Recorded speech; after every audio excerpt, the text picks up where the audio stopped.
Someone who is codependent is wired for a narcissist of themselves. They never learned how to fill themselves up. In our families, learn. Hey guys, welcome back. Thanks for joining me this week. So in this week's video, I wanted to answer a viewer question. Someone had asked me, why did I attract this narcissist? And this is a really great question because we all want to know, why did we attract this person into our lives? Why are we attracting the same person over and over again?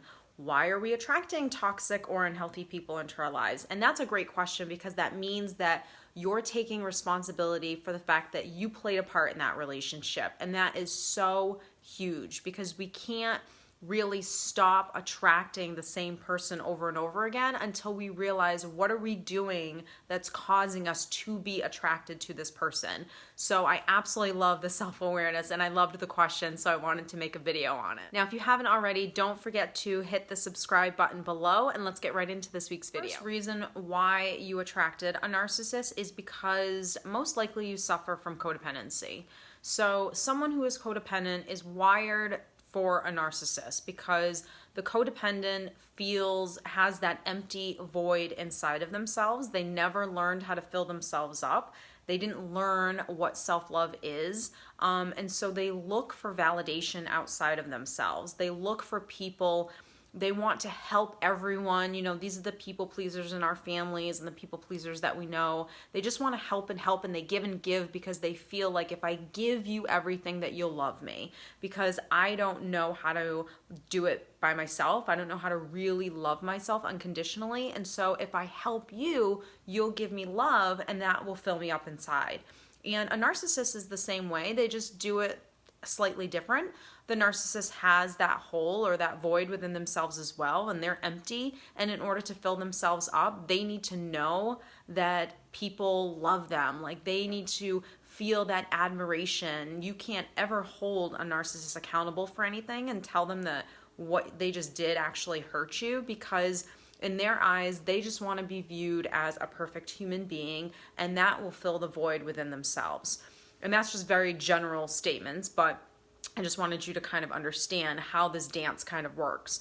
So if I'm a codependent and I have this void within myself that says I'm not enough, and in order to get love, I need to be a certain way, say certain things, do certain things, give, and the narcissist is gladly willing to take, because that's what they do, then that's the dance that a narcissist and a codependent will do. And so most likely you're attracted to the narcissist because of that dance, because the narcissist is a taker on a very manipulative level, and especially in the very beginning of the relationship, and the codependent is the giver. And so that's just how the dynamic works in that type of relationship. So the next reason why you most likely attracted a narcissist is because you don't know how to spot red flags.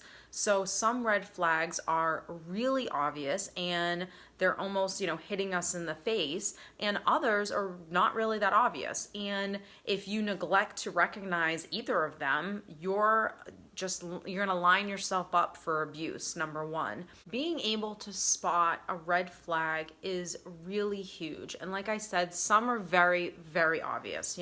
If someone hits you or physically abuses you, that's a huge red flag.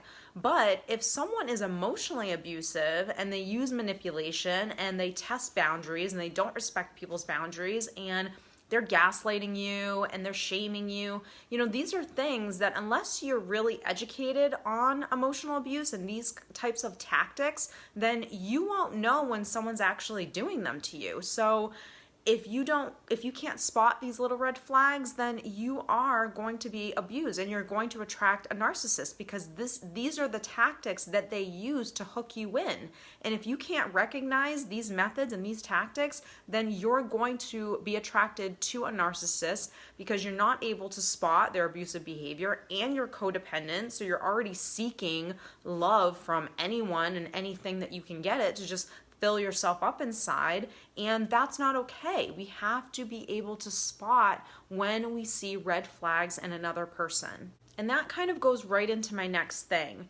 So when you were attracted to this narcissist, most likely you didn't have high standards for yourself and for others. And so a lot of the times when people ask me, why did I attract this toxic friend? Or why did I attract this unhealthy person into my life? And, my ex-partner was really emotionally abusive. Like, why did I attract that person?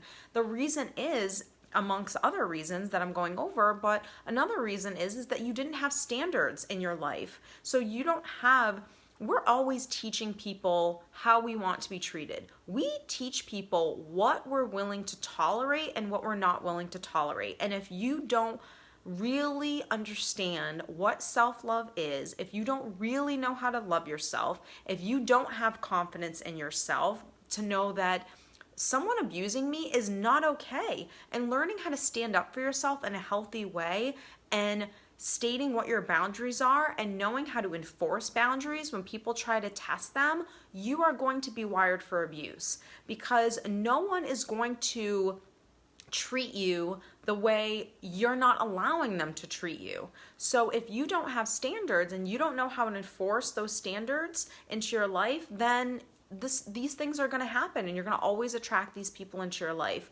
So one of the things that I always tell people when they start dating is, it's great to focus on the other person, and definitely knowing what you're looking for in a partner is absolutely huge. Learning how do you want to feel when you're with the right person, what it is that you're looking for in a partner, not just I want him to be cute and I want her to be cute and them to be nice and sweet and kind, and all of those things are amazing, and majority of people in this world are those things, but we have to really look at the overall picture. So when life gets hard, how does this person respond? When we're going through an argument or difficult times, does this person shut down? Are they really there for me? Do they have empathy? Are they able to support me or recognize or help me to remember who I am when I forget? All of these things are important. It's not just let's meet someone and we go through this whirlwind romance of flowers and, great sex and all of these things, and then we're stuck couple years later realizing, wow, this is actually who you are. That's not okay. That's not healthy dating. So really having standards and understanding that if I meet someone, that he doesn't or she doesn't have to be, an evil person for me to just say, what, this person's nice, but this person isn't right for me. This is not what I need in a relationship. I think so often we're looking for like these huge red flags, or we want someone to be like this evil human being in order for me to say, no, that's not okay, I don't want to be with you. But someone can be a nice person and still just maybe not be right for you. Maybe you don't share the same goals and values. Maybe you don't have similar interests. And while you could still have a relationship with that. Well, actually, I don't think if you don't share the same goals and values, then I think you're going to really struggle as a couple. But, there are exceptions to every rule. But I think the overall message that I want to get with this is you have to know what you're looking for. And before you can know what you're looking for in another person, you have to know yourself. You have to know who you are entirely, to know what it is that you're looking for in another person. And sometimes that takes a really long time for you to be able to know, well, who am I? And what do I need in another person? Sometimes that takes years, but it doesn't really. I think the more you learn how to love yourself and you accept yourself, you'll understand what it is that you're looking for. And when you begin to love yourself, you know that what you want is actually out there. I think a lot of times when we're attracted to these narcissistic people, it's because we have so much self-doubt that what we want doesn't exist. When we come from a healthy, whole place, we know that when we're dating people, we are getting to know someone, just like a friendship. We're getting to know this person. Is this person really right for me? And most likely, any narcissist that you're dating will do a few things in the very beginning in order for them to hook you. And if you have low self-esteem, and if you're codependent and you're a people pleaser and you have poor boundaries, they're going to hook you.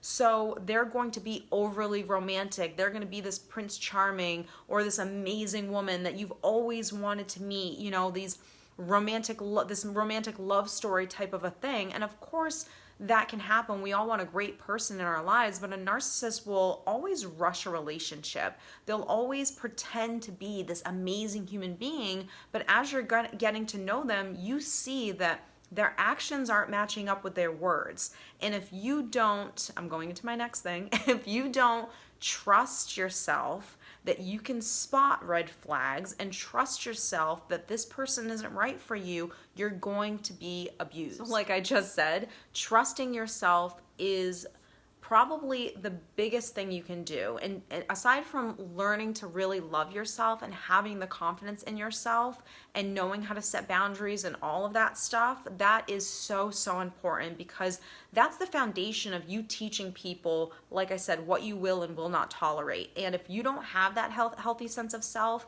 if you don't really know who you are and love yourself in that sense, then you won't be able to teach people how you want to be treated and how you deserve to be treated. But the other thing that's so important aside from that is trusting your intuition, trusting that when you see a red flag, that's a red flag. And again, it doesn't mean that we have to write someone off right away, but it's that we're just remembering that flag happened, that we're just saying, okay, I remember that happens, and not allowing our emotions to just take over. I know for women, sometimes when they become intimate with a partner too soon, that's when all logic goes out the window. They just get so emotionally involved in the relationship, and now they've created this man, or even men can do it. They create this person into being something that, number one, they're not, or number two, that they haven't even shown you that they actually are. They're just so wrapped in what it is that they want that they project all of that onto this person because they've been intimate with them, and now they, are emotionally involved with them. And they project all of this onto a person, and they're not that person. And it happens so, so often, especially with women, because we are emotional creatures. So I hope that this has helped you just gain a little bit of insight and perspective as to why you are attracting narcissists into your life, why you're attracting toxic friends into your life. It's really the same thing. Everything really starts with you. And the minute you want to take responsibility for that and that you own your part in every relationship, you'll be able to overcome this and really know going forward whether or not someone is right for you or whether or not someone is toxic for you in your life. Don't forget to like and share this video. Don't forget to leave any comments down below, and I will see you next week.